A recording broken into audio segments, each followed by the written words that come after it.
Bonjour à tous, j'espère que vous allez bien. Donc aujourd'hui, nouvelle vidéo hebdomadaire d'analyse économique et technique. On commencera comme d'habitude par un résumé macro de la semaine des deux côtés de l'Atlantique. Ensuite, on verra le CAC 40, comment il s'est comporté cette semaine et essayer de trouver les zones techniques clés à surveiller de près pour la semaine prochaine.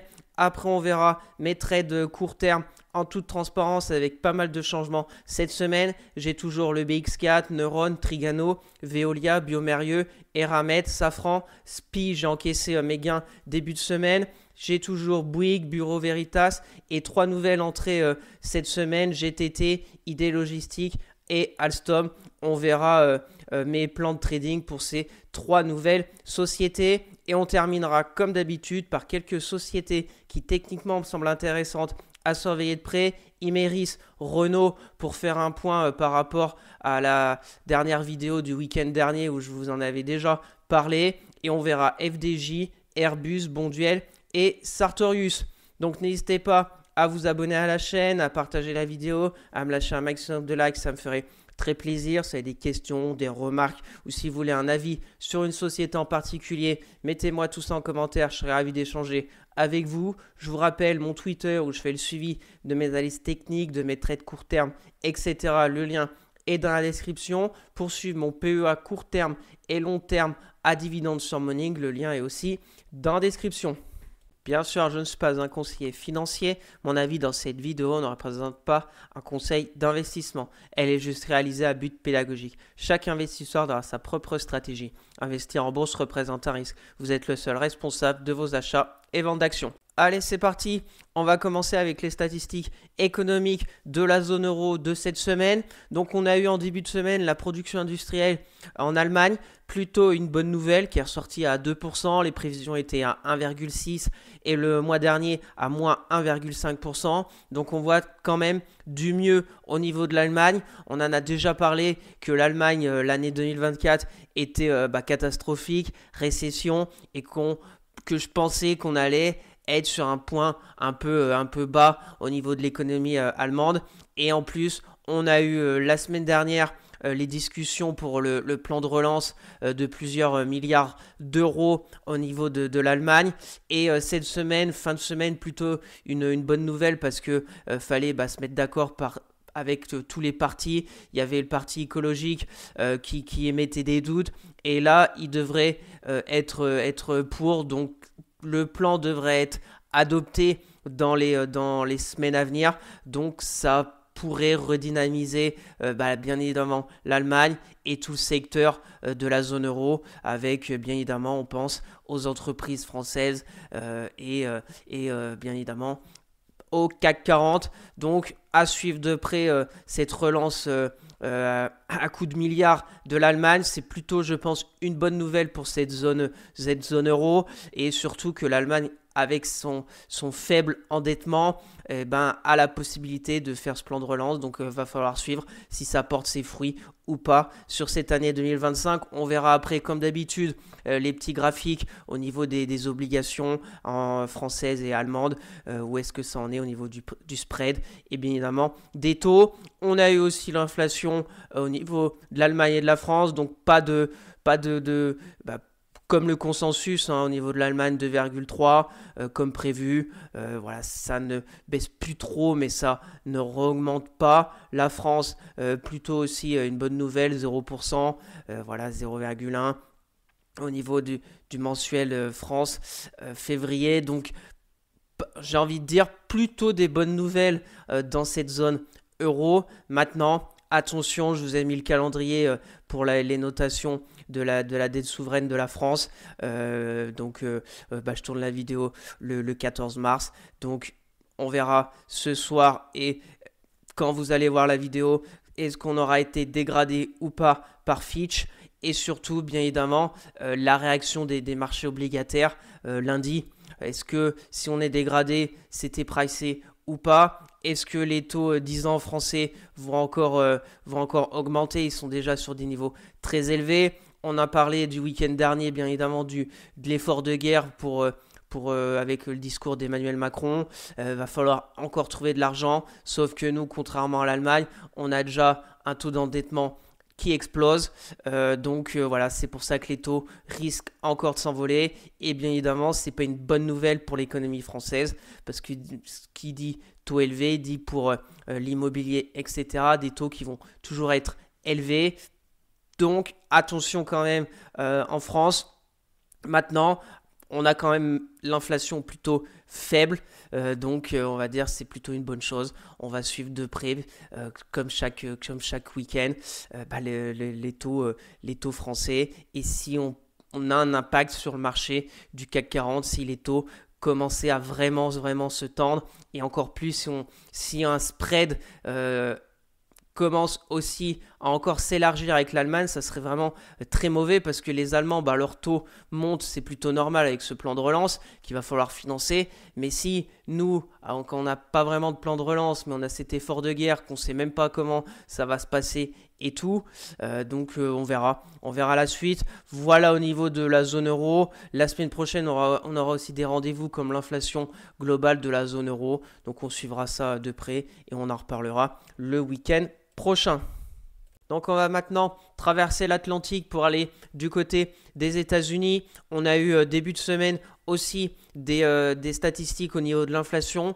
Plutôt aussi une bonne nouvelle, moins fort que prévu, 0,2 par rapport déjà au mois dernier qui était de 0,4. Donc c'est plutôt une bonne chose. L'inflation corps qui colle toujours au basque, mais qui est juste au-dessus des 3%, et le mois dernier à 3,3%, et l'inflation globale 2,8% pour 3% le mois dernier, donc c'est plutôt une bonne chose. On va voir la suite avec l'administration Trump qui part dans tous les sens. On a des fois des risques de récession par des grandes banques américaines, donc ça secoue les marchés. Pour le moment, personnellement, quand on voit ces stats d'inflation, quand on voit les inscriptions hebdomadaires au chômage qui sont ressorties à 220 000, donc comme le consensus, pour le moment, il n'y a pas d'explosion de chômage. Par contre, il y a une chose qui a été remarquée et qui est inédite au niveau des États-Unis, c'est la balance commerciale. Vraiment exceptionnel le déficit. En fait, je crois, je ne sais plus combien de milliards, mais les importations ont explosé avec ces histoires de droits de douane. Les entreprises américaines qui ont besoin de produits chinois et même européens, ils ont acheté en masse le mois de janvier pour se mettre entre guillemets à l'abri, parce que avec Trump un coup c'est 100%, 200%, là j'ai vu sur l'alcool de la zone euro, ils ont acheté en masse, donc ça nous a fait des importations énorme aux États-Unis, et les exportations comme d'habitude. Donc ça nous a fait une balance commerciale négative extrême. Je crois que depuis 1900 et quelques, c'était jamais arrivé. Après, bien évidemment, ça va se rééquilibrer, parce que les entreprises américaines qui ont acheté ces produits, c'est pour les stocker au cas où ces droits de douane passaient, etc. Donc elles vont plus acheter les produits européens et chinois comme leurs stocks vont être très élevés. Donc ça va se rééquilibrer, mais c'est quand même inédit ce qui s'est passé. Et ce qui est vraiment inédit, c'est Trump, hein. On en parle tous les week-ends. Sa stratégie, c'est jeter un pavé dans la mare et voir jusqu'où l'eau éclabousse. Et puis des fois, il fait machine arrière. Des fois, il donne un délai d'un mois. Donc voilà, il souffle le chaud, le froid. On ne sait plus trop.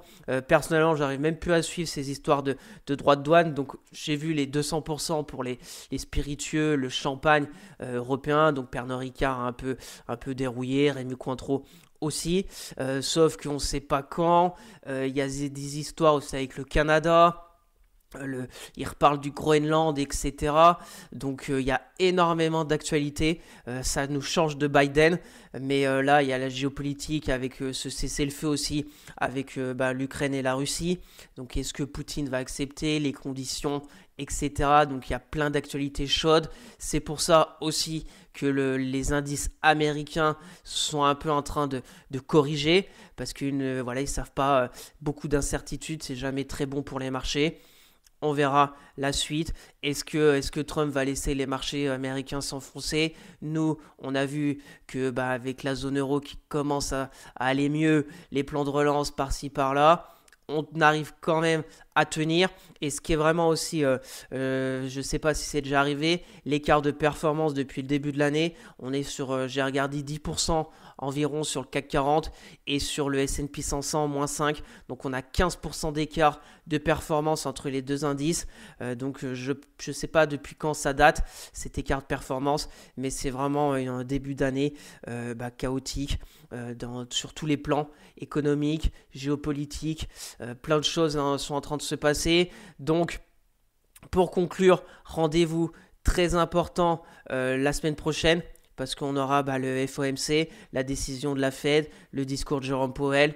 Donc, pour Trump, sa stratégie, bien évidemment, c'est de faire baisser les taux. Je pense que ce qu'il souhaite, peut-être je ne vais pas dire de provoquer une récession, mais peut-être si on arrive vers une récession, la Fed va être obligée de baisser les taux et après ils vont remettre la machine à cash pour mettre les marchés sous perfusion. Mais bon, l'endettement aux États-Unis est aussi colossal, donc je sais pas, je pense qu'ils jouent un jeu dangereux, mais on verra bien au niveau des États-Unis comment ça va se passer cette année, récession ou pas. Est-ce qu'on va avoir une stagflation? Peut-être un retour de l'inflation et une économie très molle, voire une récession. Alors là, ça serait catastrophique, je pense, pour les marchés. On verra parce que ces droits de douane, franchement, on en a parlé le week-end dernier, ça fait peut-être 30 ans que tous les continents sont liés par rapport au secteur, par rapport à tout ce qui est fabriqué dans le monde entier. La Chine a besoin des États-Unis, les États-Unis ont besoin de la Chine, la zone euro fait du commerce avec les États-Unis, la Chine, etc. Tous les pays sont liés les uns avec les autres, maintenant avec la mondialisation, etc. Et Trump essaye de rebattre les cartes. Donc curieux de voir comment ça va se passer.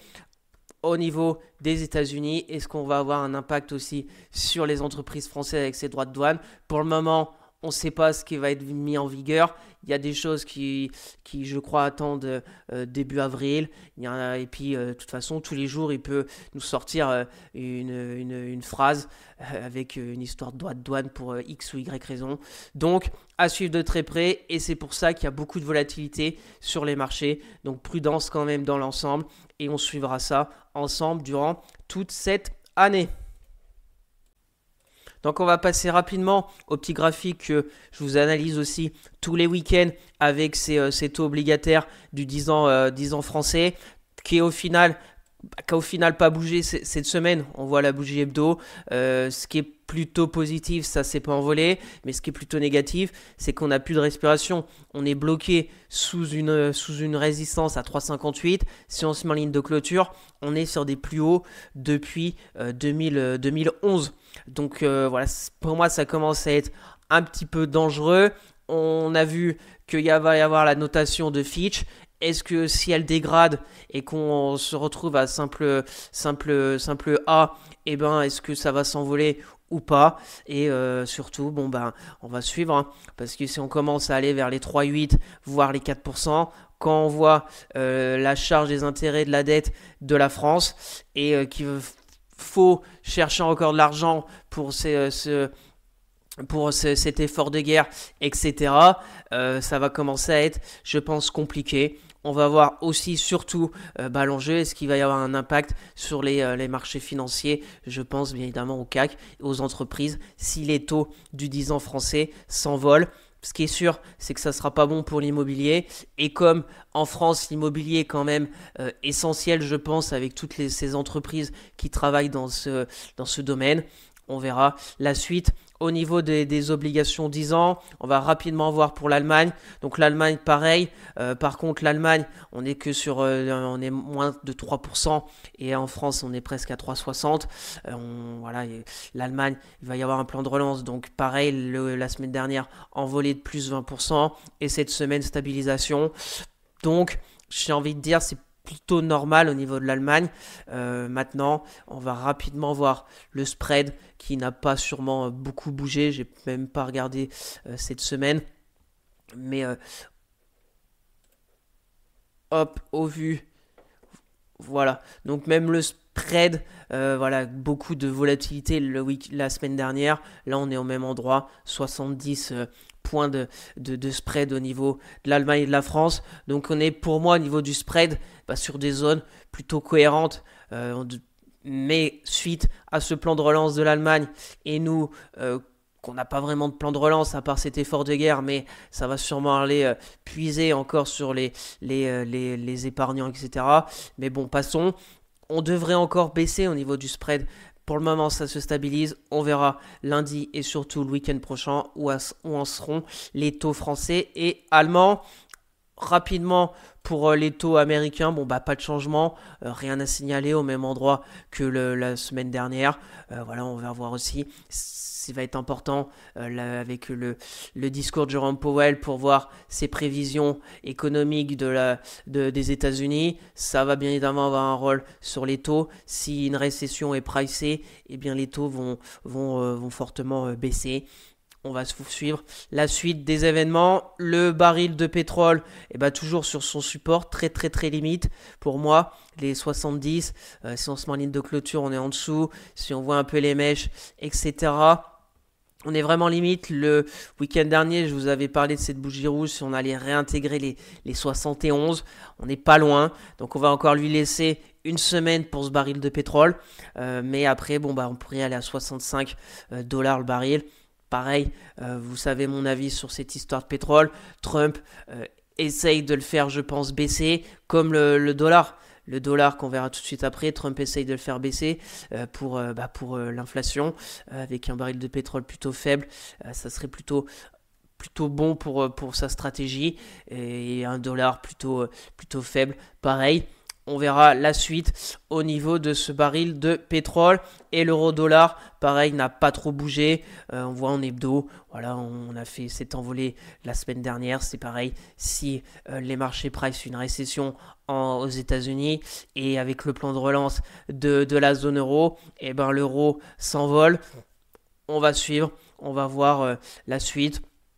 Si on voit en hebdo, on est revenu sur des zones quand même de octobre 2024, des zones de prix hautement travaillées dans le passé entre 2023 et 2024. Là, on avait chuté violemment parce que tout le monde pensait qu'avec avec Trump, l'économie allait très bien se porter au niveau des États-Unis. Pour le moment, aucune statistique ne montre une énorme faiblesse de l'économie américaine, mais le consensus a un peu changé suite à ces histoires de droits de douane. On verra peut-être que ça va y avoir un autre contre-pied et on va finir pas avec une récession, mais encore une belle année au niveau des États-Unis. Donc voilà, on est un peu dans le brouillard et les marchés, dans tous les marchés financiers, que ce soit le pétrole, les marchés d'échange, les obligations, et les marchés boursiers classiques S&P 500, quand c'est le brouillard, ça part un peu dans tous les sens. Voilà ce petite analyse rapide. On refera un point le week-end prochain avec, comme on a dit, le FOMC qui pourrait bien évidemment avoir un gros impact sur tous ces graphiques. Donc on va passer maintenant à l'analyse technique du CAC 40, voir comment il s'est comporté cette semaine. On va commencer en données hebdomadaires pour voir qu'il y a une pression quand même vendeuse de cette semaine. On voit qu'on fait encore une bougie rouge, qu'on fait moins 1,14.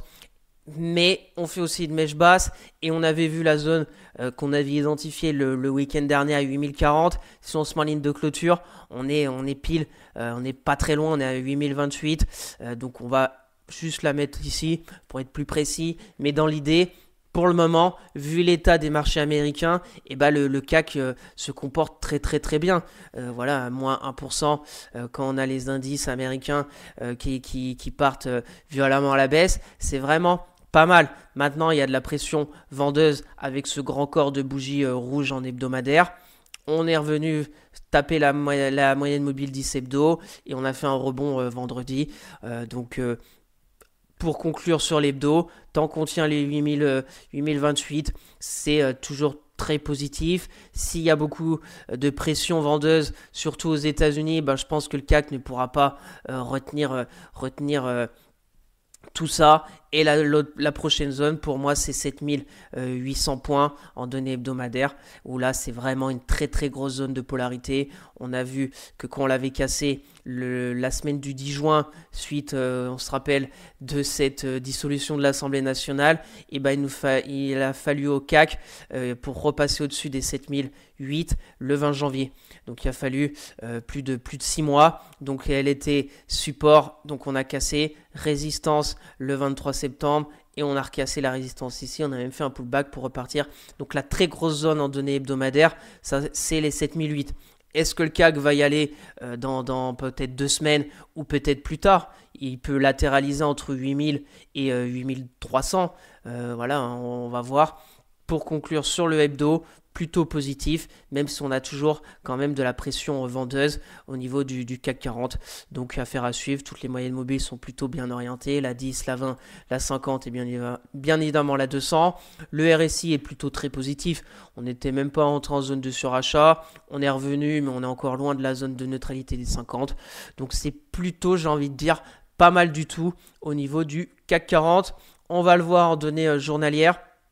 Pour voir qu'en données journalières, on avait la zone des 8028 qui était support, qu'on a cassé avec la bougie de mardi et qui maintenant, elle devient polarité, donc résistance. On voit que vendredi, on a fait on a clôturé pile à 8028. Donc l'enjeu pour la semaine prochaine, c'est de repasser au-dessus des 8028. Ça serait vraiment positif au niveau du CAC 40 si on repasse au-dessus. Et pour le bas, maintenant c'est ici. On a toujours ce petit gap haussier qui a bien joué son rôle de résistance dynamique, de résistance plutôt horizontale, de résistance classique, de support, pardon. On voit ici, mardi on a fait un point bas par ici et vendredi pareil, on a été là, on a bien remonté. Donc au niveau du journalier, négatif ce croisement M10, M20 avec vraiment un préjudice technique quand même sur la bougie de lundi. On a vu en hebdo qu'il y a toujours une pression vendeuse. Donc maintenant, l'enjeu de la semaine prochaine, c'est de repasser à 8028. On sera plus sur une phase, on va dire, baissière de très court terme. On sera revenu neutre et on reviendra un peu dans ce range entre 8028 et 8258 qui serait vraiment très positif pour la suite. Le RSI, pareil, on est revenu sur la zone de 50. Donc on est pour moi à la croisée des chemins. Donc pour conclure, le CAC 40, la semaine prochaine à surveiller, le support à 7009 qu'on a vu au niveau aussi de l'hebdo, si on casse, et on pourrait retourner à la très grosse zone de polarité vers les 7800. A contrario, si on passe au-dessus des 8028, attention, on a les moyennes mobiles 10 et 20 qui sont baissières en résistance dynamique, mais ça serait vraiment très positif. Pour moi, dans l'ensemble, je pense que le CAC est plutôt pas mal. C'est pour ça qu'on verra tout de suite avec le suivi de mes trades de court terme que j'ai repris des positions, parce que techniquement, il y a de la faiblesse, il y a de la pression vendeuse, mais on peut très bien avoir un rebond et retourner vers les 8258, emmené par le plan de relance de l'Allemagne, pourquoi pas. Et puis après, on verra bien ce qui va se passer. Allez, on passe maintenant au suivi de mes trades court terme en toute transparence. On va commencer avec le BX4. Aucun changement cette semaine. Vous savez, ma stratégie, c'est essayer de revenir au plus près de mon PRU. J'ai pas mal de positions. Je m'en sers aussi comme couverture. J'avais beaucoup d'actions qui ont très bien progressé, où j'ai encaissé pas mal de gains.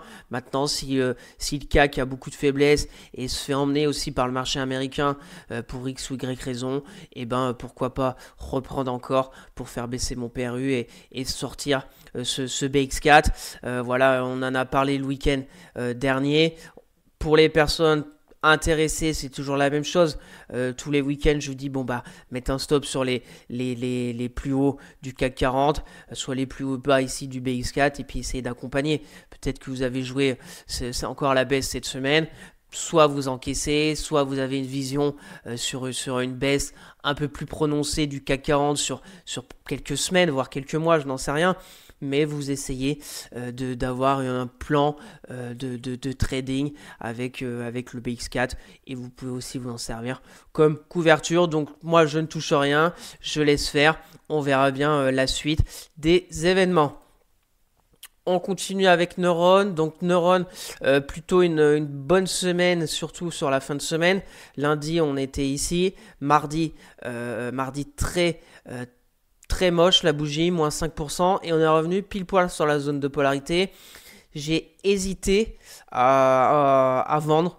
Parce que mon PRU est à 45, mon stop est à 46,80. Je me suis dit, si ça continue avec encore moins 5, je me serais fait sortir à 46,80. Mais j'ai hésité. Sauf que la zone de polarité a très très bien fonctionné. On a une bougie, rien, 0% mercredi. Avec même pas vraiment de mèche haute ni de mèche basse. Et puis c'est reparti jeudi, vendredi. Donc c'est plutôt positif sur Neuron. On peut mettre un petit oblique, on verra lundi. Au niveau on a peut-être même une sorte de canal. Ouais, c'est pour donner un peu une idée, mais l'oblique est plutôt plus intéressante. Mais de toute façon, Neuron, je garde. Les plus hauts historiques sont à 51,10 €. Maintenant, la zone de polarité qui a répondu présente est à 47,55. Donc maintenant, il ne faut plus retourner là-dessus. En dessous, bien évidemment. Pour les personnes intéressées, c'est très simple. Le stop, à peu près où j'ai mis, on va chercher là-haut. Le risque récompense n'est pas top, mais si on continue et qu'on casse, on est sur encore des records sur Neuron. On peut très bien avoir un scénario comme ça.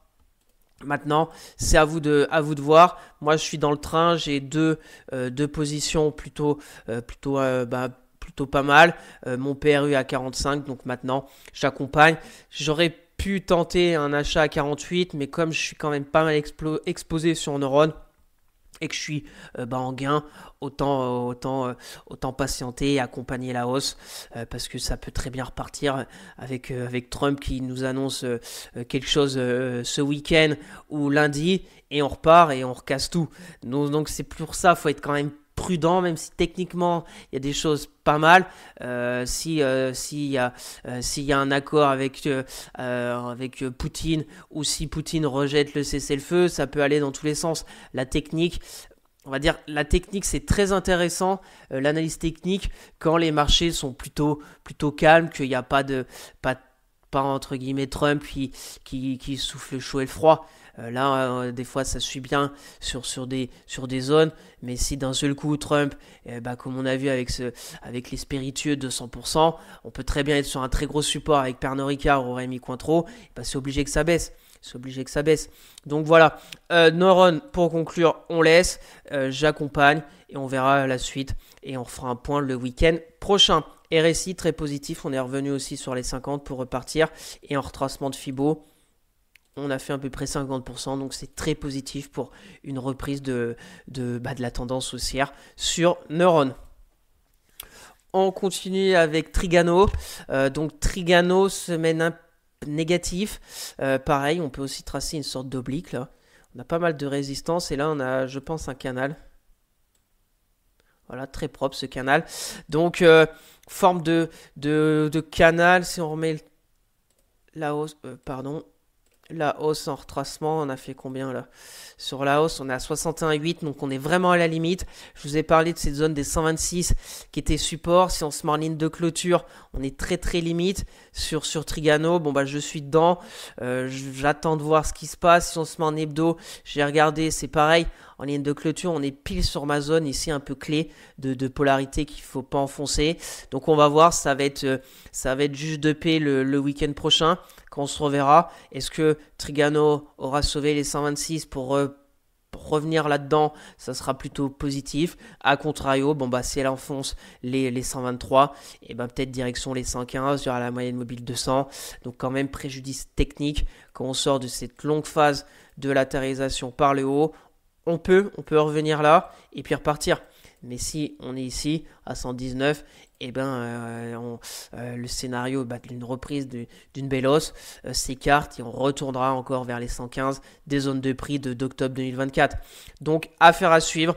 On est à la croisée des chemins sur Trigano. Pour les personnes intéressées, il y a un scénario, c'est En plus, on a 3 bougies ici avec des plus hauts vers les 127. Donc, il y a un scénario, on va dire prendre à 128 avec une belle bougie, aussi attendre la fin de séance.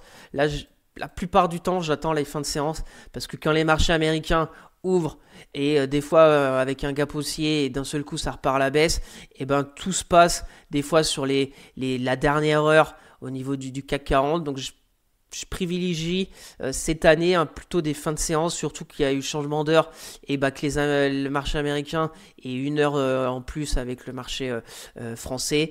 Donc, je préfère, parce que des fois il se passe rien ou c'est des contre-pieds en fin de journée. Donc, je préfère. Donc, si on a une clôture par exemple à 128 sur Trigano, bon bah on peut prendre le stop assez serré parce que comme je vous l'ai dit, si on casse les 122, bon bah on retourne à 115 et on essaye d'aller retourner à 138. Ça nous fait un risque récompense d'un peu plus de 1,5. C'est plutôt pas mal. On fera attention à l'oblique ici que je viens de tracer, qui est plutôt aussi très intéressante. Donc on verra et on fera un point le week-end prochain. Le RSI, grande faiblesse aussi. On voit la petite moyenne mobile sur le RSI en dessous des 50. Donc prudence quand même sur Trigano. On continue avec Veolia, plutôt une semaine de stabilisation.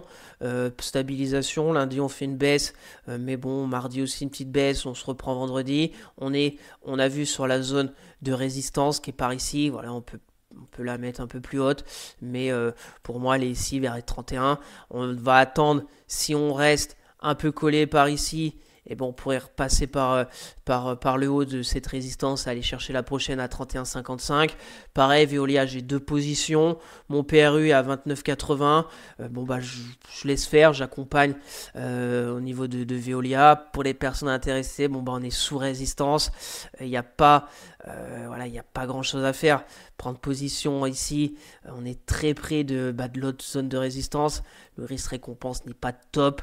Et si on dézoome vraiment, Veolia, c'est assez neutre. On pourrait aller, bien évidemment, mon objectif, c'est d'aller vers les 33 €, soit les plus hauts de 2022. Mais c'est quand même assez zigzag en hebdo. Voilà, la zone des 30,73, forte résistance. Si ça casse, 31,55 et après 33,08. On verra. En hebdo, les 2 semaines précédentes étaient vraiment très, très intéressantes. Et là, on est retourné sous résistance. Donc, affaire à suivre sur Veolia. Plutôt, je pense, patienter. Pour ceux qui sont dedans, comme moi, bon, bah, on accompagne tranquillement. On est positif sur les moyennes mobiles. 10, 20, 50, 200. Ce qui serait vraiment intéressant, c'est un croisement à la hausse de la 50 avec la 200. Le RSI, on était en zone de surachat. On est toujours en zone de surachat. Mais on a eu un petit repli. Donc, c'est plutôt très positif au niveau de Veolia. On continue avec Biomérieux. Donc Biomérieux, semaine aussi négatif mardi. On est revenu sur la zone de polarité, un peu comme Neuron, et ça a l'air de repartir.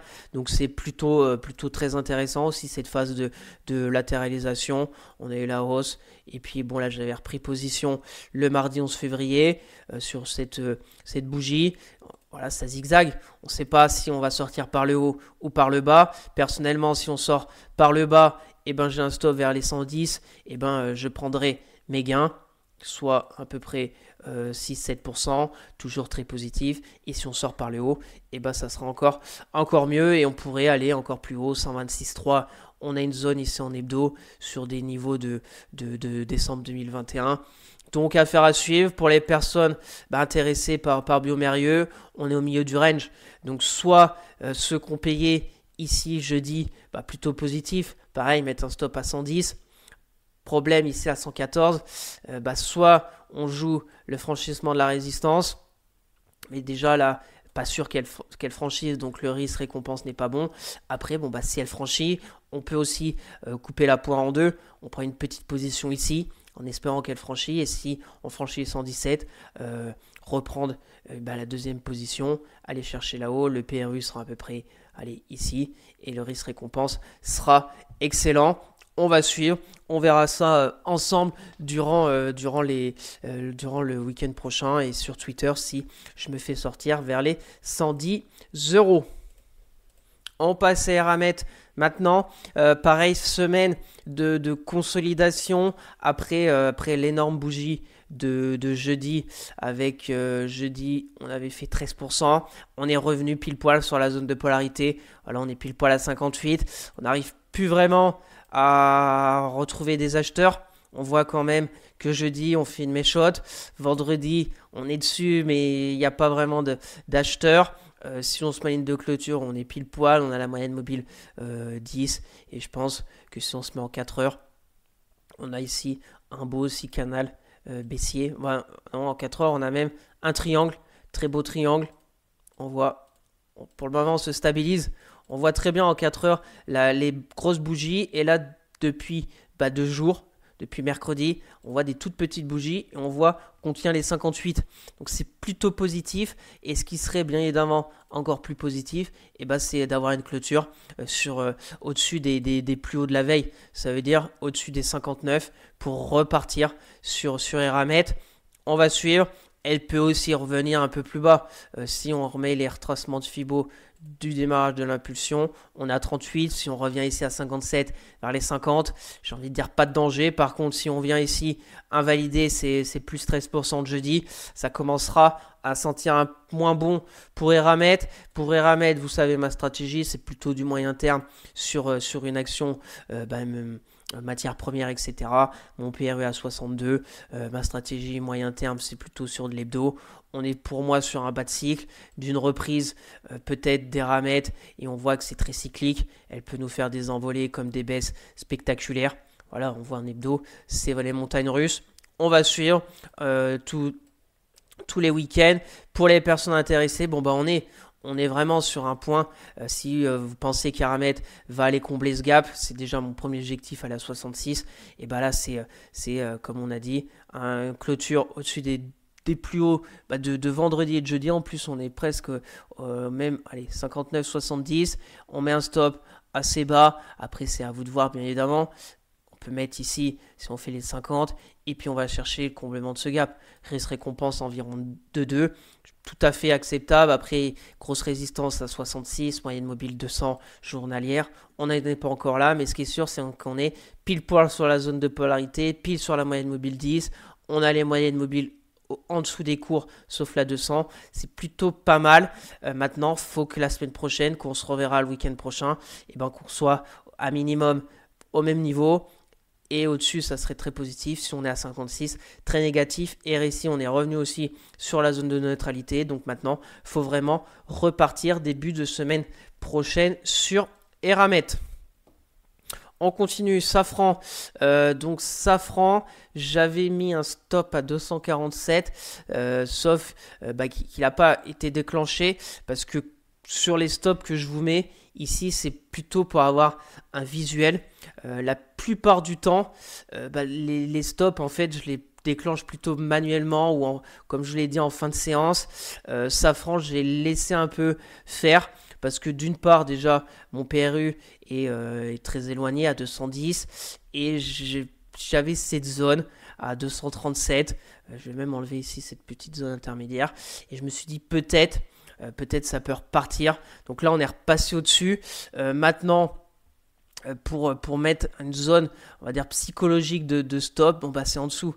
Ici maintenant à 237, à 237, je vais le mettre à 247, 237. Alors c'est bien plus bas. Peut-être que la semaine prochaine ça va repartir. Et là, je vendrai mes positions à 237 alors que j'aurais pu, avec un stop fixe, me faire sortir à 247. Mais on ne sait pas de quoi l'avenir sera fait. Ce qui est sûr, c'est qu'on est à 250.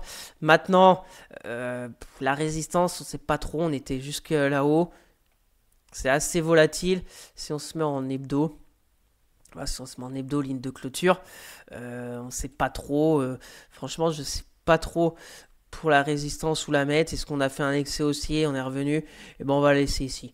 On va voir. Ce qui est sûr, c'est que on a quand même bien baissé vendredi, 3%. 3% vendredi, 5% lundi, mardi une stabilisation, mercredi pas mal, plus 5, là contre-pied moins 2 et on repart. Donc on sait, est-ce que c'est un retour vers la zone ici des 237 qui était une zone de polarité pour repartir. Et on a recherché des flux acheteurs avec la moyenne mobile 50 et on repart. On verra bien. Personnellement, moi, j'ai qu'une petite position sur Safran. J'ai hésité d'en reprendre, mais comme j'arrive pas trop à déchiffrer ce graphique techniquement, bah, je préfère attendre de voir la suite. Peut-être une stabilisation, peut-être un franchissement et là vraiment reprendre une trajectoire haussière. Et ici, on est revenu sur les 50. La tendance est bien évidemment toujours haussière. Il y a eu quand même un préjudice un peu technique avec ces grosses bougies rouges. C'était plus arrivé depuis quand même un long moment. 3 bougies rouges d'affilée comme celle-ci. Le plan de relance de l'Allemagne, bien évidemment, a joué un rôle avec Safran. Sur l'effort de guerre aussi peut-être de la France. Donc on va suivre et on se donne rendez-vous le week-end prochain pour refaire un point sur Safran pour les personnes intéressées. Bon à 250, j'ai pas grand chose à faire. Ici, le stop ici, on peut aller là-haut, mais risque récompense, même pas de 1. Donc plutôt, je pense, patienter et on fera un point le week-end prochain. On continue, donc SPI, comme je vous l'ai dit en début de vidéo, je suis sorti lundi. Je suis sorti à 39,72. Voilà, j'ai vu une bougie rouge qui se mettait en place. Fin de séance, j'ai pas vu une mèche basse. Voilà, pas de mèche basse du tout. Après, je suis sorti avant la fin, mais je suis sorti à 39,72 là sur cette bougie de lundi. Voilà, pas de regret, hein. Pas de regret quand on a quand même encaissé presque 25%. Alors la position a été plutôt faible, j'avais qu'une position, mais c'est toujours très positif d'encaisser 25%. Maintenant, je suis sorti, j'ai vendu toutes mes positions. On verra s'il y a d'autres occasions de re-rentrer. Ce qui est sûr, c'est que techniquement, on a fait cette bougie qui m'a un peu fait peur, où j'ai préféré prendre mes gains. Contrairement un peu à Safran, j'aurais pu faire pareil, mais j'ai gardé. Et SPI, j'ai encaissé. Ce qui est sûr, c'est qu'on a eu cette grosse bougie moins 5. On a eu 3 bougies vraiment intéressantes. Et là, repart à la hausse aussi violente que la baisse, avec cette bougie de vendredi à plus 6. Donc c'est plutôt très positif pour SPI. Donc là, on est sur la zone de résistance, hein. On va voir ce que ça va... Normalement, ça devrait repartir à la hausse après cette bougie, mais voilà, on a quand même eu cette baisse, on est revenu vers la moyenne mobile 10, il y a des gros gaps haussiers toujours assez conséquents plus bas. Pour le moment, il y a un retour des acheteurs. On va voir. Pour les personnes intéressées, peut-être là, le stop assez ici, ça fait quand même 7%. Et puis après, on est sur des zones inconnues, sur des records. Est-ce qu'on peut aller encore plus haut? Oui, mais on va commencer après à s'éloigner des moyennes mobiles. On va avoir un croisement M50, M200 très positif. Mais moi, j'attendrai. Je vais de toute façon continuer de la suivre. SPI, elle est très forte. Si j'ai l'opportunité de revenir peut-être plus bas et pour reprendre, je ne sais pas, ce qui sera intéressant. Je ne sais pas, les retracements, si on remet les retracements de l'impulsion ici. Voilà, 31, un comblement peut-être de ce gap. Si on zigzague un peu, on peut peut-être zigzaguer en dessous de la résistance, avoir une sorte de drapeau plutôt bien monté techniquement, pas avec des grosses bougies de plus 6, moins 7 au bout de tous les 2-3 jours. Revenir là, combler, une stabilisation et puis essayer de reprendre position. Là, on aurait plutôt avec un stop plutôt court ici. Et puis un risque récompense plutôt intéressant. On n'en est bien évidemment pas là, mais c'est un scénario que je vais surveiller dans les prochaines semaines au niveau de SPI. Pour conclure, je suis sorti, j'ai encaissé mes gains sur SPI et on verra si je vous en reparle dans les semaines à venir.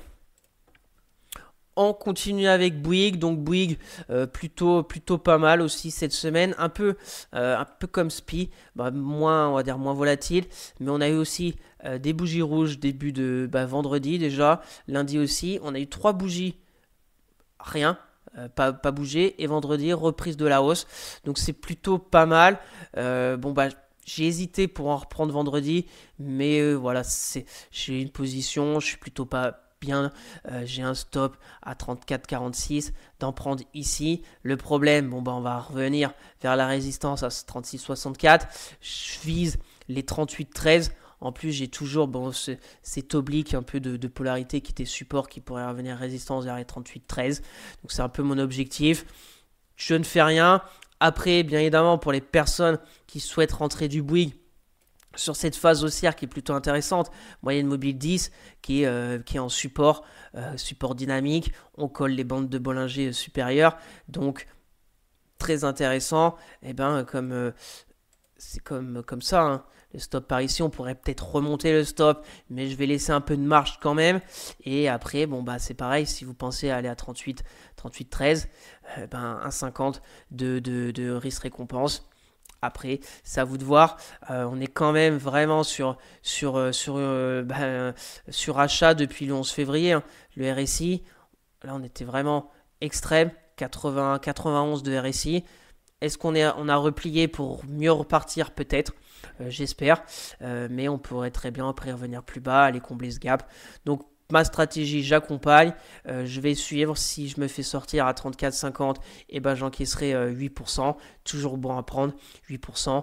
Et puis, on verra, pareil, Bouygues, on suivra la suite. Et on en reparlera de toute façon le week-end prochain. Et sur Twitter, si je sors ma position, pour me suivre, le lien est dans la description. On continue avec Bureau Veritas. Donc Bureau Veritas, mauvaise semaine. Pareil, Bureau Veritas, j'ai hésité à encaisser ma perte vendredi. Comme je vous le dis, j'aime bien attendre les fins de séance parce que vendredi, on a fait une mèche basse. Alors, ça ne nous dit pas que lundi, on va pas faire un gap baissier et aller encore plus bas. Mais on est pour moi très très très limite sur Bureau Veritas. Si on se met en ligne de clôture, on est pile poil sur le support ici. Voilà, sur le support du 15 novembre. On est pile poil. Si on se met en hebdo, on est sur ma zone aussi un peu clé. Voilà, pareil, pile poil à 27,80 environ. Donc c'est pareil, il faut réagir la semaine prochaine si on se met en hebdo. Ma stratégie, c'était cette grosse bougie rouge à moins 6. J'avais bien aimé la bougie hebdo de la semaine suivante avec la mèche basse. J'avais pris position à 29,32 en suivant un peu le support oblique haussier. Ça a cassé. Mardi, on est revenu, mais ça a cassé vraiment mercredi avec le gap baissier. Donc, c'est plutôt pas bon. On a toutes les moyennes mobiles au-dessus des cours. Maintenant, je patiente un peu parce que j'ai qu'une petite position. Chaque fois, ma stratégie, c'est de prendre une petite position, de patienter, de voir, essayer si ça se passe bien, pourquoi pas reprendre. La plupart du temps, sur mes, on va dire, les longs trades, c'est 3 positions. Par exemple, Biomérieux, j'ai 3 positions, je crois. Et j'ai Trigano aussi 3 positions. Voilà, c'est un peu 3 4, je pourrais aller jusqu'à 4, mais après ça commence à être une valorisation trop importante pour mon portefeuille. Voilà, c'est juste du money management, rien de particulier, juste la notion aussi du risque. Voilà, donc c'est pour ça qu'il faut faire attention à votre money management. Donc pour finir sur Bureau Veritas, on est pareil sur la croisée des chemins. Soit lundi, on essaye de revenir et aller peut-être chercher le gap la semaine prochaine à 28,48, ce qui serait très positif pour essayer de reprendre. Mais après, on a plein de zones de résistance. Le gap baissier, les moyennes mobiles qui vont arriver.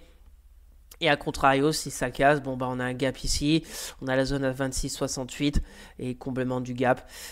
Donc à voir pour les personnes intéressées, prudence, soit on prend par exemple position sur une clôture plus haute que la clôture de la veille, mais prudence parce que le stop, soit on le met assez large et on se dit ici, tout à fait possible, ça nous fait un stop à peu près à 5%, mais après, faut aller combler ce gap, mais après si on retourne là-haut, mais sur une vision un peu plus moyen terme, ça nous fait qu'un risque récompense de 2.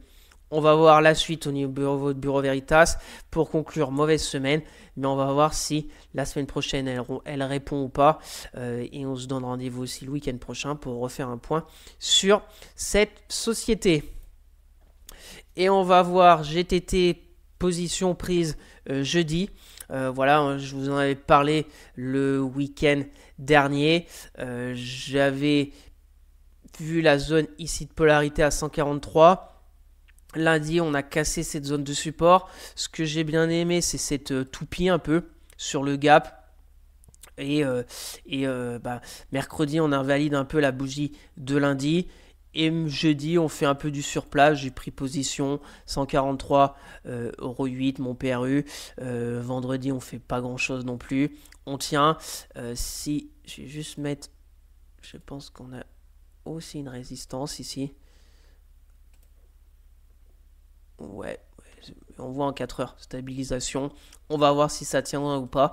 Au niveau de GTT, ma stratégie sur GTT, comme vous savez, j'aimerais rentrer un peu une position, dire moyen terme, long terme, parce que fondamentalement la société m'intéresse. Alors on va voir. On va voir aussi une chose. Il y a des personnes qui disent je fais du court terme ou je fais du long terme. Pour moi, ça veut entre guillemets rien dire parce que vous pouvez très bien avoir une position qui au début était plutôt une stratégie court terme, mais la garder pendant des mois, voire des années. Si, je ne sais pas, pour X ou Y raison, on va prendre un exemple, je ne sais pas, Pernod Ricard. Pernod Ricard qui est sur une très grande tendance baissière de moyen terme. Vous pouvez dire, tenter un rebond court terme, et puis si ça se passe très bien, qu'elle casse des résistances, etc., et puis la garder sur du long terme en accumulant du Pernod Ricard. Donc c'est à peu près la même chose, et à contrario, vous pouvez prendre par exemple moi du GTT à 143,80, et par exemple si elle baisse encore, les fondamentaux pour moi sont plutôt bons, et essayez de l'introduire sur un portefeuille un peu plus long terme. J'ai une zone très intéressante pour du long terme à 120 qui peut être très intéressante pour repartir après. La moyenne mobile 200 hebdo. Voilà, donc faut pas se précipiter. J'ai pris ici, on va voir ce que ça donne. Si ça repart à la hausse, tant mieux, on verra jusqu'où. Si ça baisse, pour le moment j'ai un stop, on va dire psychologique vers les 133 en dessous de ce gap. J'ai aussi ce support oblique haussier. Donc on va voir la suite de GTT. On a eu ouais, on peut mettre comme ça pour donner aussi un visuel de canal baissier. On a eu la hausse. Est-ce qu'on est sur la consolidation un peu profonde, 61, 76 de retracement? On va voir. On se donne rendez-vous aussi le week-end prochain pour faire un point sur GTT. Et on verra la suite pour les personnes intéressées, la même stratégie que moi. Pour du court terme, allez là et retournez là-haut. Risque récompense d'environ 1,50. On va voir si elle est soutenue ou pas la semaine prochaine. On continue avec idée logistique. Donc idée logistique plutôt très contrarien. Je pense qu'elle est, je ne vais pas dire injustement avec ces grosses bougies rouges, mais je pense qu'on est rentré en zone de survente. J'attends un rebond technique.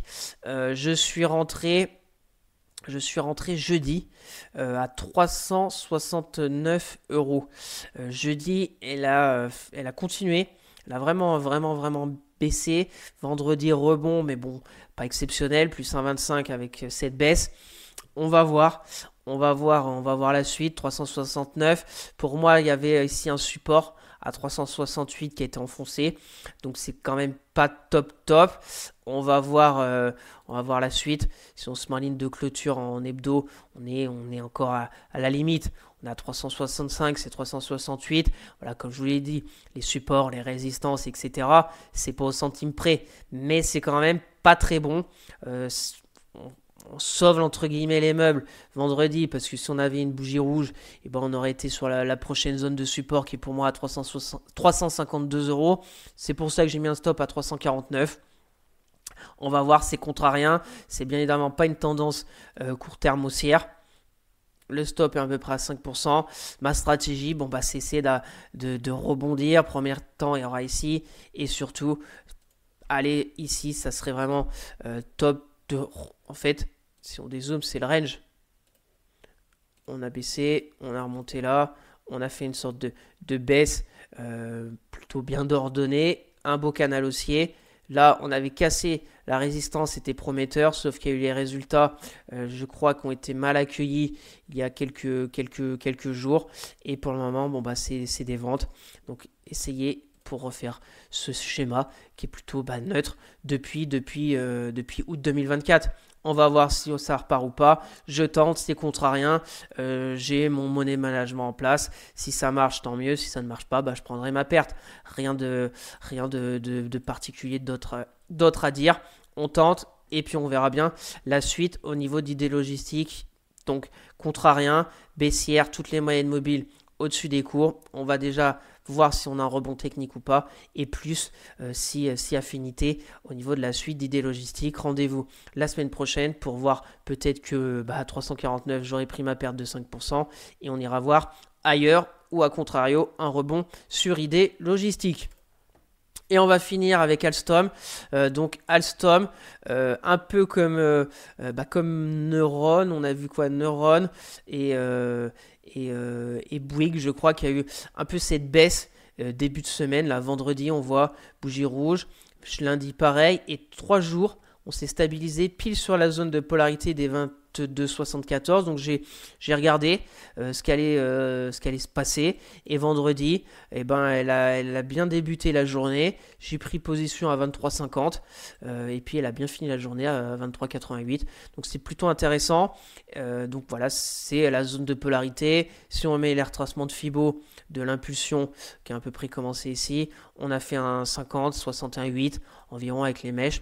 Donc c'est plutôt encourageant, je pense, pour la suite, pour avoir, on a eu la grosse hausse, la consolidation tranquille, on va dire, sur la moyenne mobile 10 journalière. Donc mon objectif est assez simple, retourner à 26. Assez simple comme stratégie. On tente poursuite de la hausse. Si on casse les 22, environ 22 euros ici, on retournera là-dedans. Donc négatif. On sortira, et si on va à la hausse, ça me fait un risque récompense d'un peu plus de 1,7. Et si ça casse, on continue le schéma haussier. Alstom, c'est haussier. Moyenne mobile 10, 20, 50, 200, bien orienté à la hausse. RSI positif, on est juste revenu vers le 50 et ça a l'air de vouloir repartir. Donc j'accompagne la hausse. Donc voilà, pour les personnes intéressées, il n'est pas encore trop tard. 23,88, c'est la même chose. 23 ou 24, et on accompagne la hausse, 26. Et puis on a encore des... J'avais pas noté des... Non, j'ai pas noté des... Peut-être en hebdomadaire. Des zones plus hautes. Non, j'ai même pas encore noté des zones plus hautes. Mais on aura le temps aussi d'en reparler au niveau d'Alstom. Voilà le point technique de tous mes trades que j'ai en portefeuille en ce moment. Donc pour conclure, SPI, j'ai encaissé mes gains, et cette semaine j'ai rentré GTT, idées logistiques et Alstom que je vais vous faire suivre sur Twitter, et bien évidemment on refera un point technique le week-end prochain. Et on va finir comme d'habitude par quelques sociétés qui techniquement me semblent intéressantes à surveiller de près. Imerys, je vous en avais parlé déjà le week-end dernier. Donc le week-end dernier, on était ici sur la première zone de polarité à 32,76 qui était les plus hauts de novembre 2024. On a eu de la faiblesse cette semaine, mais on est de retour sur encore une zone pour moi plus forte, le gap haussier et la zone des 31-38 qu'on voit on a beaucoup travaillé, on a fait la hausse, moyenne mobile 20. Là, on a beaucoup travaillé sous la résistance. Il y a eu une bougie rouge avec moins 5% pour retourner sur cette moyenne mobile 20. Le lendemain, contre-pied, on va encore plus haut que les plus hauts de la veille. Gap haussier, on s'extrait, on va jusqu'à 34 et là on est de retour. Donc là, c'est croiser des chemins, soit on repart vraiment la semaine prochaine et on va chercher les 33, voire les 34, 32 et c'est positif et on continue. La tendance haussière avec la moyenne mobile 20 comme un peu support dynamique, et puis on casse et puis on va à 36, 22 voire plus. Soit on invalide tout ça, on casse la moyenne mobile 20, on retourne en dessous de la M200 et on retourne vers les 30 euros. Donc sur Imerys, je vais la surveiller de très près. Quelle stratégie on peut adopter? C'est assez simple, on prend position lundi par exemple soir, si les cours n'ont pas non plus explosé et qu'ils sont à 33, j'ai envie de dire que le train est passé sans nous. S'il reste à 32, si peut-être on peut aussi dire une clôture au-dessus de toutes ces méchottes là à 32,40. Allez, 32,40, un stop par ici et puis on va chercher là-haut. Risque récompense d'environ 1, et si on continue dans ce schéma haussier, on peut aller à 36,22, dans les prochains jours, prochaines semaines, soit un risque récompense de plus de 2. Voilà au niveau d'Imeris, une idée qui me semblait intéressante à vous partager. On verra bien. Personnellement, je vais la surveiller. Si je prends des positions, je vous partagerai sur Twitter. Et bien évidemment, on fera un point technique au niveau d'Imeris le week-end prochain. RSI, rien à signaler. On était en zone de surachat. On a replié tranquillement cette semaine.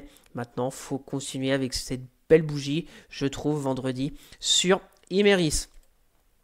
On continue avec Renault. Donc Renault, pareil, on avait fait un point technique le week-end dernier et on est à peu près au même endroit. Vendredi, on était ici. La zone des 47,05 a pour le moment tenu. Maintenant, c'est pas non plus la folie sur Renault, secteur en difficulté, etc.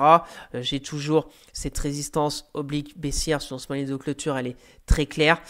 Donc, quelle stratégie qu'on peut adopter sur Renault si elle nous intéresse? C'est un passage par exemple à 40 et on voit ces mèches hautes. Donc une clôture vers les 48 à les 85.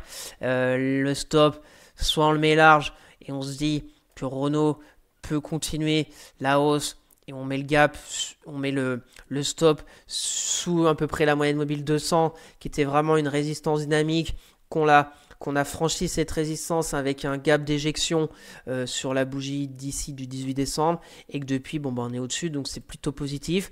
Donc on se dit sur du moyen terme, ici, la résistance avec un risque récompense de 0,93 si on met un stop un peu plus large. Et puis après, on peut aller à 57, risque récompense de 2. Faut bien évidemment que le secteur auto ne soit pas malmené par Trump. Mais on sait jamais. Techniquement, on est sur la zone. Alors après, on peut bien évidemment avoir un stop bien plus serré et puis essayer d'aller là-haut. Risque récompense dans 56. Donc, techniquement, ça tient, les 47 €. Donc, pour le moment que ça tient, c'est plutôt positif. Même comme on a dit, c'est pas la folie sur les acheteurs qui se présentent sur Renault. On a l'oblique baissière, donc peut-être à 48,60 lundi, tenter quelque chose. Le RSI, pas top, mais on est sur la zone des 52 RSI.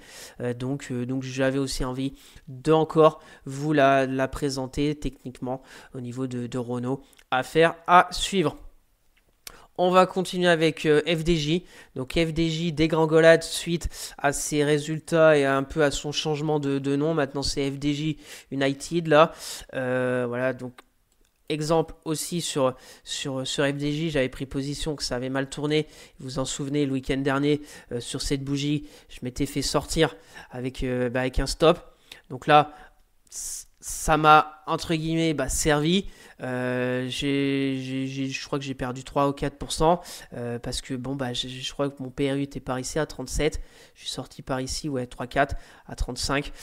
Voilà, parce que là, j'aurais été pas bien à moins 17. Je pense que je serais sorti bien avant. Mais ce qui est sûr, c'est que maintenant, pourquoi je vous la représente? Parce qu'on est, si on se met en hebdo, sur une pas loin d'une très grosse zone. Sur FDJ, voilà, c'est assez clair, même en hebdo. On était revenu en septembre vers les 30, on est monté. On est revenu encore en octobre vers les 30, on est reparti. On est revenu en juin un peu plus haut vers les 31, on est reparti. Et là, on est de retour entre 30 et 31. Donc, c'est à surveiller. Après, le préjudice technique, quand on voit ces bougies rouges en hebdo, c'est quand même pas très bon. Parce que contrairement aux autres fois, ici, on était sur un canal baissier plutôt bien ordonné. Ici, pareil, on n'avait pas fait deux bougies hebdo de moins 10 et moins 7. Donc, est-ce que ça va tenir ou pas? Je vais regarder. Qu'est-ce qu'on peut adopter comme stratégie quand on a une grosse baisse comme ça. Et pourquoi pas prendre position sur une clôture plus haute que les plus hauts de la veille. Par exemple, lundi, si on clôture plus haut que les plus hauts de vendredi, soit on va dire aller à 31 €. Et on prend position. Soit on met un stop très serré sur les plus bas. C'est pas trop mon genre, mais voilà. Chacun est bien libre de faire ce qu'il veut. Moi, je mettrai un stop un peu plus bas des 29. Regardez ici. Là, on avait été chasser des stops très clairs, cette bougie-là. On avait, après, la journée bien rattrapée. Après, c'est à vous de voir. Soit vous mettez là, un peu plus bas. Et puis, on joue le rebond. C'est un peu ce que j'ai un peu adopté sur idée logistique. Forte baisse, retour vers une zone de support. On va voir si ça tient ou pas. Et puis après, on peut aller chercher la zone des 32,84. risque récompense un peu plus de 1. Et puis après, bon ben voilà, si on refait le même scénario sur les prochaines semaines, on peut aller là-haut. Mais après, bon bah ça sert à rien de vous montrer ce genre de choses. À 4,45, on n'en est pas encore là sur FDJ.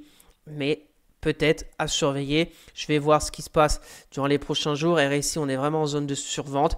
Donc peut-être en rebond technique. Après, on peut bien évidemment faire ça, refaire ça et puis aller plus bas. On n'en sait rien.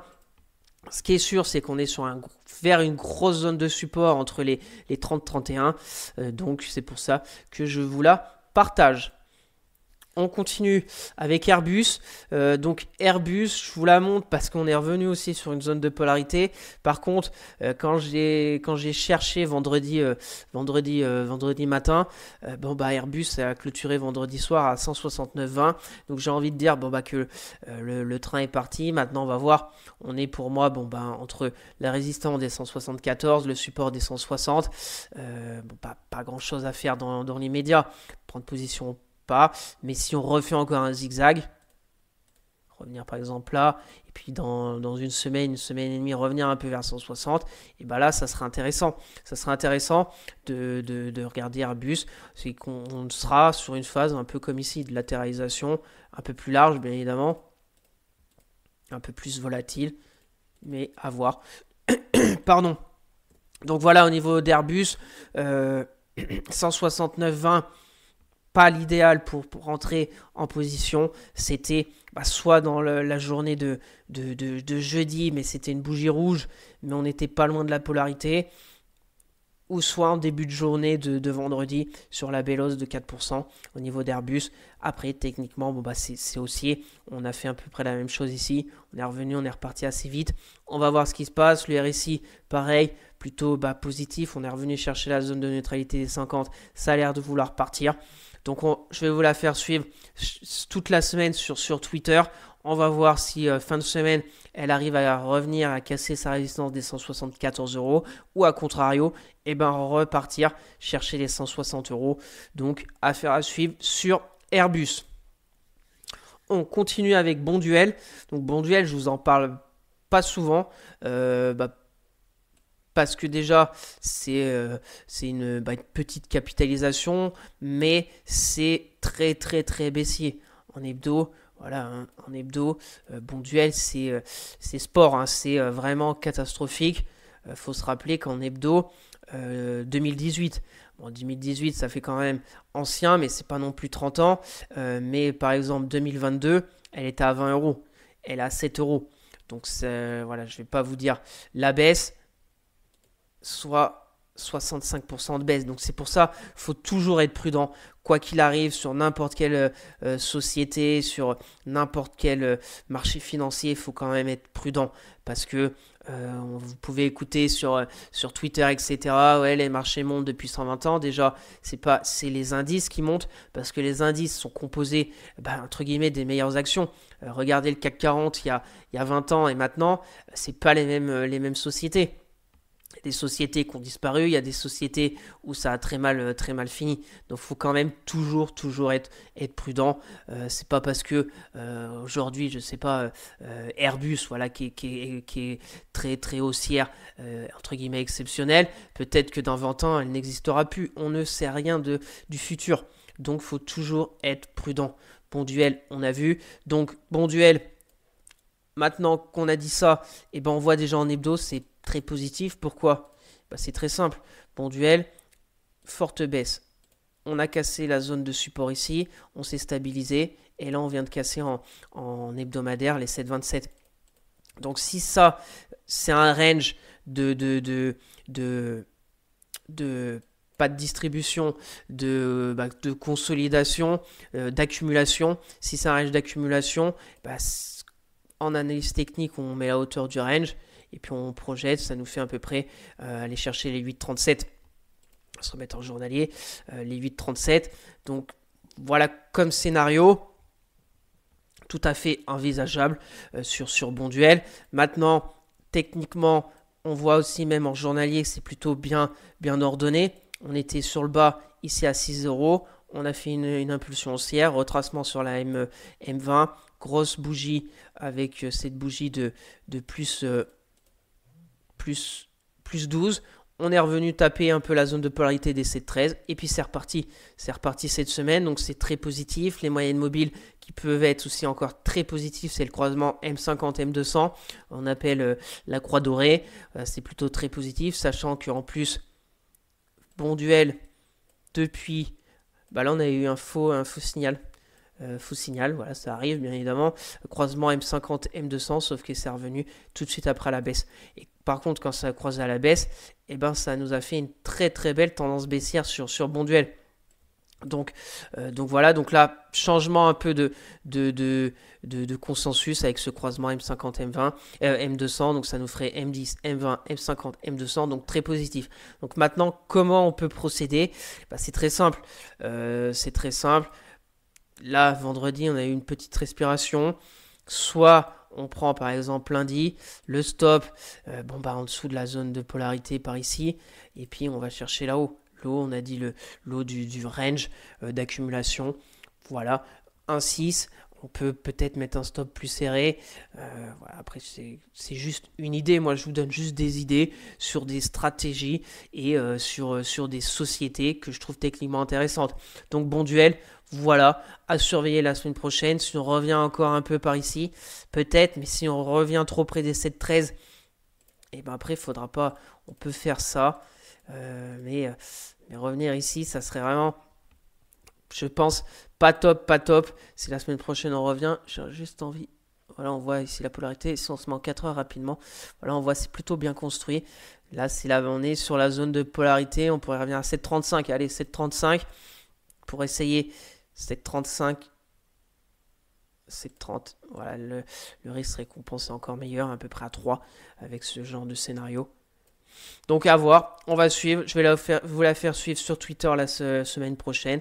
Si je prends position, on en reparlera le week-end prochain. Et on va finir avec Sartorius.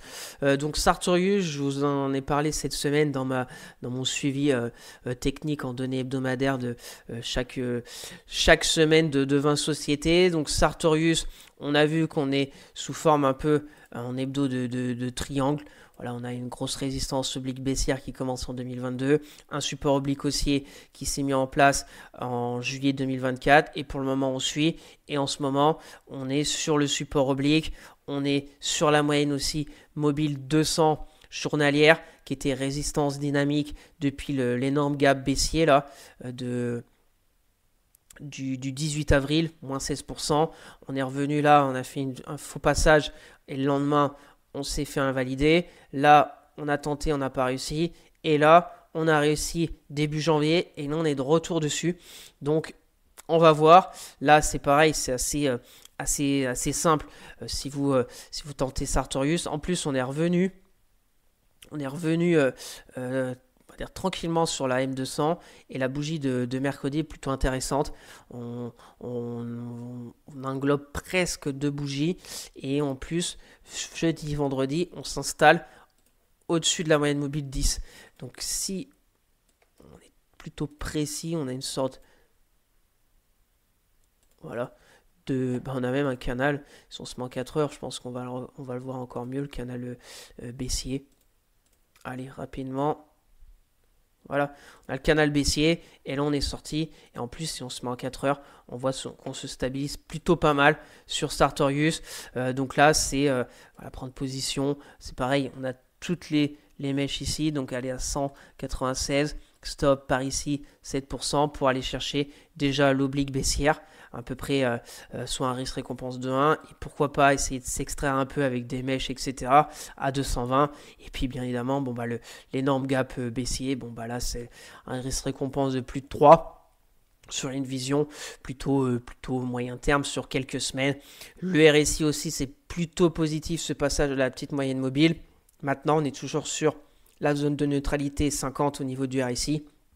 Donc rien n'est fait, mais il y a un petit signal encourageant sur Sartorius.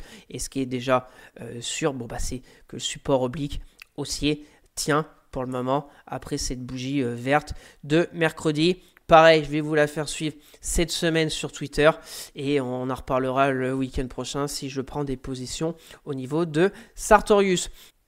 Donc voilà quelques idées d'entreprise peut-être à surveiller pour la semaine prochaine avec des situations techniques qui me semblent intéressantes. Donc merci à tous d'avoir suivi cette vidéo, j'espère que ça vous plaît, que chaque week-end je vous fasse un point sur la macro de la semaine, l'analyse technique du CAC 40, le suivi de mes trades court terme en toute transparence et puis quelques sociétés qui techniquement semblent intéressantes à surveiller de près. Donc n'hésitez pas à vous abonner à la chaîne, à partager la vidéo, à me lâcher un maximum de likes, ça me ferait très plaisir. Si vous avez des questions, des remarques ou si vous voulez un avis sur une société en particulier, mettez-moi tout ça en commentaire, je serai ravi d'échanger avec vous. Je vous rappelle mon Twitter où je fais le suivi de mes analyses techniques, de mes trades court terme, etc. Le lien est dans la description. Pour suivre mon PEA court terme et long terme à dividendes sur Morning, le lien est aussi dans la description. Sur ce, je vous souhaite un excellent week-end et on se retrouvera la semaine prochaine pour de nouvelles vidéos. Allez, bye!